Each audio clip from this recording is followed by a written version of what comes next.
तो दोस्तों सन ऑफ सरदार के मंडे की बॉक्स ऑफिस कलेक्शन रिपोर्ट भी आ चुकी है। हालांकि ये रिपोर्ट मैटर नहीं करती क्योंकि पहले दिन ये मूवी डिजास्टर साबित हो चुकी है।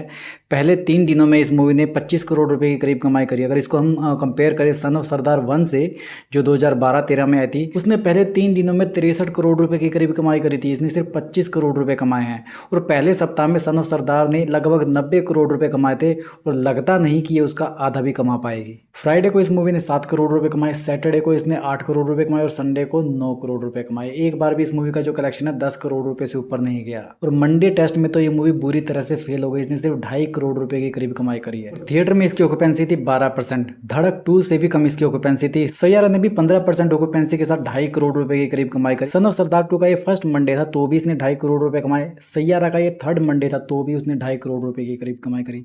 तो इससे आपको अंदाजा लग जाएगा कि सन ऑफ सरदार 2 को कितना नापसंद किया जा रहा है। हालांकि कल सबसे ज्यादा जो ऑक्यूपेंसी रही और सबसे ज्यादा जो कमाई करी वो महाअवतार नरसिम्हा मूवी ने की, जो कि एक एनिमेटेड मूवी है। और थिएटर में सबसे ज्यादा ऑक्यूपेंसी भी महाअवतार नरसिम्हा मूवी की रही। इसने हिंदी में 16% ऑक्यूपेंसी के साथ 6 करोड़ रुपए कमाए।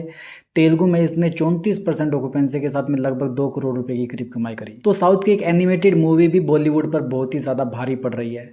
चलिए बात करें ओवरऑल कलेक्शन के बारे में, तो सन ऑफ सरदार 2 ने भारत में अब तक 27 करोड़ रुपए का नेट कलेक्शन कर लिया और वर्ल्ड वाइड इसने 38 करोड़ रुपए का ग्रोस कलेक्शन कर लिया है, जिसमें इंडिया से बाहर इसने 6 करोड़ रुपए के करीब कमाई करी है। इस मूवी का जो बजट है वो लगभग 100 करोड़ रुपए के करीब बताया जा रहा है। लगता नहीं है ये अपना बजट बॉक्स ऑफिस से रिकवर कर सकती है। अजय देवगन ने पिछले 2-3 सालों में जितनी भी मूवीज में काम किया है उनमें सबसे कम कलेक्शन इसी मूवी का है। इससे पहले उनकी रेड 2 आई थी। रेड 2 ने तो दुनिया भर में 237 करोड़ रुपए की कमाई करी थी और भारत में भी उसने 170 करोड़ रुपए से ऊपर की कमाई करी थी। तो इनिशियली तो ये साफ दिख रहा है कि सन ऑफ सरदार 2 रेड 2 की बराबरी कभी नहीं कर सकती। वहीं बात करें धड़क 2 की, तो धड़क 2 ने कल 1 करोड़ 40 लाख रुपए के करीब कमाई करी। इससे इसका जो टोटल वर्ल्ड वाइड कलेक्शन हो जाता है वो 18 करोड़ रुपए के करीब हो जाता है, जिसमें इंडिया से बाहर इसने 2.25 करोड़ रुपए के करीब कमाई करी है और भारत में इसने 12 करोड़ 80 लाख रुपए का नेट कलेक्शन किया है।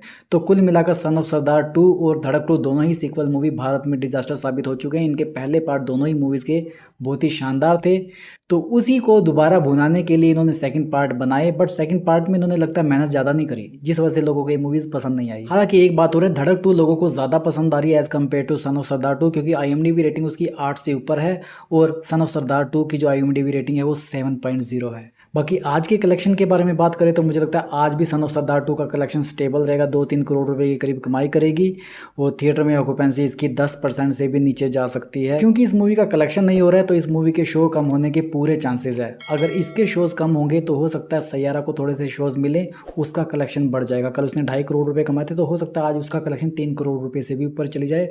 और दूसरी चीज़, महाअवतार नरसिम्हा मूवी के भी स्क्रीन काउंट बढ़ सकते हैं क्योंकि वो मूवी अच्छा परफॉर्म कर रही है। बाकी सन ऑफ सरदार 2 का, धड़क 2 का, सैयारा का और महाअवतार नरसिम्हा का बॉक्स ऑफिस पर क्या हाल रहता है इस पर मेरी नजर आएगी। तो जैसी कोई अपडेट आती है उसकी जानकारी आपको सबसे पहले मिल जाएगी। अभी के लिए बस इतना ही। अगर आपको ये वीडियो पसंद आए इस वीडियो को लाइक करो, ऐसे ही और एंटरटेनमेंट के डोज के लिए इस चैनल को सब्सक्राइब करो।